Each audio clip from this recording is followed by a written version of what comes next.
The following is a dining feature on Hometown.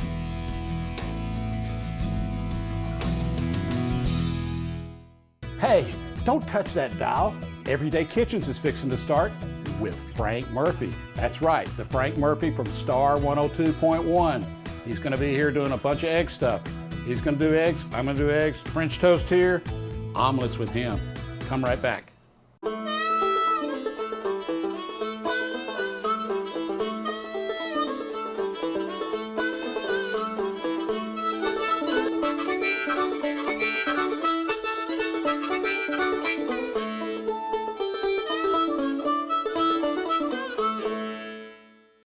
Welcome back to Everyday Kitchen. Of course, I'm Vern Lindsey, and this is Frank Murphy, the original real Frank Murphy, right? Well, unless you count the Supreme Court Justice from the Franklin Roosevelt administration. There was one of those, wasn't there? Yeah, and there was Murphy Brown. You know, it was also on TV, yeah. Right. Yeah, a little different, but right. not But if you related. go to Detroit, you can actually have your trial at the Frank Murphy Hall of Justice, which is interesting. One of the things I'm looking forward to.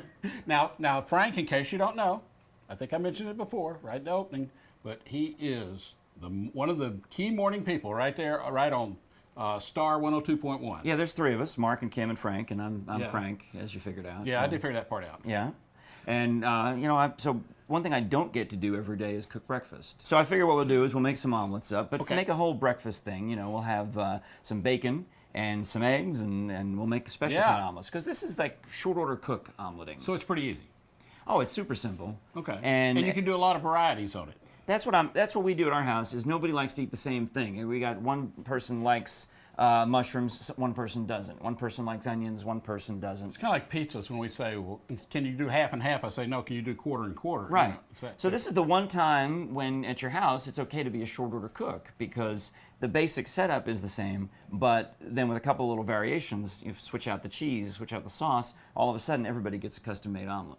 Now we got to do some bacon in there. Yeah, right? we can start with bacon, and I went down to the Strawberry Fields Market in Bearden and bought their last pound of Benton's bacon. And we all know about Benton's bacon Yes. because Alan Benton was right here cooking. Apparently, he's so busy doing your show that they've actually are starting to run out of bacon. They are starting to run out of bacon. He's got because to get back people to are work. running back in there. He's got to really start doing that. It's so thick and delicious, but here's Now, you the got deal. a piece of parchment paper down on here, of Right. which it was curling up on me because it's the end of the roll. And Frank said, wait a minute. And he showed me this little tip. And he took the pan right here. Yeah, I should and have he cut said, this. lift that up, which I did. And he sprayed it on the pan. And this it's almost like a glue. It just kind of stuck to Yeah, it. it's just- Instead of rolling back up like it's just driving me crazy. Scientifically, it's known as the principle of adhesion.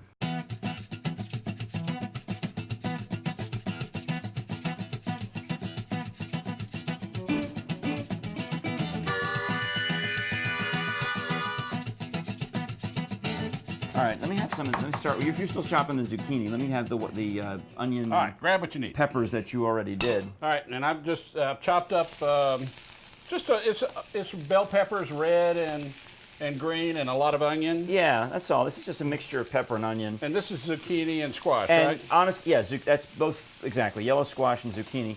And I'll tell you that I am, just for the purposes of time, mixing these together just to be a little faster. Our goal here is just to brown the onions mostly, and then sweat the peppers a little bit, so that'll work out fine. Now, where did you grow up? I don't detect the East Tennessee accent there. Well, I like to go to Pollitt, and Pollitt? I'll go to Pollitt sometimes, and Ingalls, and and I grew up in New York. And then Like New York City. Suburbs of New York City, yeah. Okay. And so I've lived in New York, D.C., Los Angeles, and Knoxville. Okay, that's quite a mix there. Well, yeah. I guess you could say that. Yeah. My dad was in. He's a writer, a newspaper guy, and then got into public relations. He did some. He was an assistant press secretary for the governor of New York for a little You while. want me to do any egg shed, or is that too early? Yeah, it's never too early to start mixing up some eggs. If Okay. you want to do them two at a time, Okay. that'd be cool. So he was a New Yorker, worked downtown New York City, but then he took a job in D.C. doing kind of the same thing for a special interest group, lobby group type of bit. And we all moved down to the D.C. suburbs, and I went to college down there, met my wife down there. My kids were born there. And I worked in radio there. I got started in radio there, but What made you choose radio? I just don't.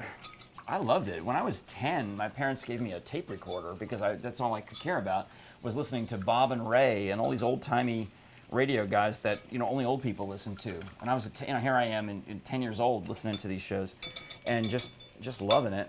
So they got me a tape recorder, and I would take it around. I'd interview the garbage men. I'd interview my classmates. Oh, I okay. just do You were whatever. really getting in that reporter thing to start with. Yeah, so I was into it. So they gave me a transistor radio, and I just held it to my ear and listened. I didn't learn anything from that. No. But that's what I did. And then when I got down to college in the D.C. area, I got onto the campus radio station and got an internship at one of the commercial stations in D.C. Ended up, when my internship was up, I must have done okay because they hired me. And then I ended up working there for a long time until the station got sold and, new owners didn't want any of us anymore. So I moved out to L.A. and worked at like some rock stations and stuff out there. Well, now, is that how you kind of got rid of your accent? Was in L.A. or what? Oh, I was gone. It was gone long before that. I mean, when I grew up, I didn't want to sound like my parents or my mother, especially, who says words like garbage, garbage, and thank you for calling. Leave your name and number after the tone, and I'll call you back. So I didn't want to sound like that. So you didn't lose it completely? No, well, no. Every time I talk to my mother, it it comes right back. Okay. So I didn't want to sound like that. So I'd watch the news. Yeah.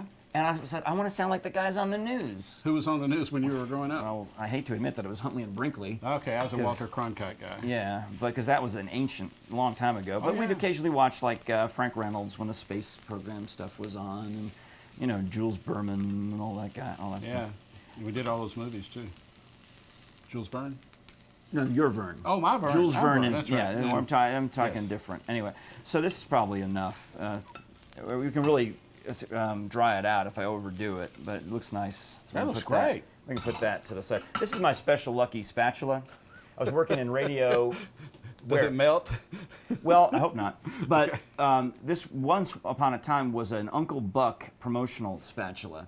When the movie Uncle Buck with John Candy came out, Yes. they sent us all aprons. So somewhere I have an Uncle Buck apron and this Uncle Buck spatula. But I love this spatula because I know it works for me when I'm flipping It's the a eggs. single slot, so Yeah, it's unusual. It's very unusual to have a single slot, So, but it works for me. And it tastes better because you get a little more grease that way, Then it'll all drain out. So when we're flipping eggs, this will come in handy. Well, I guess we're going to take a quick break, and I'll give us a chance to flip the bacon. Oh, yeah. And then we'll start on our eggs when we come back, right? Awesome. Sounds like a plan. We'll see you in a minute.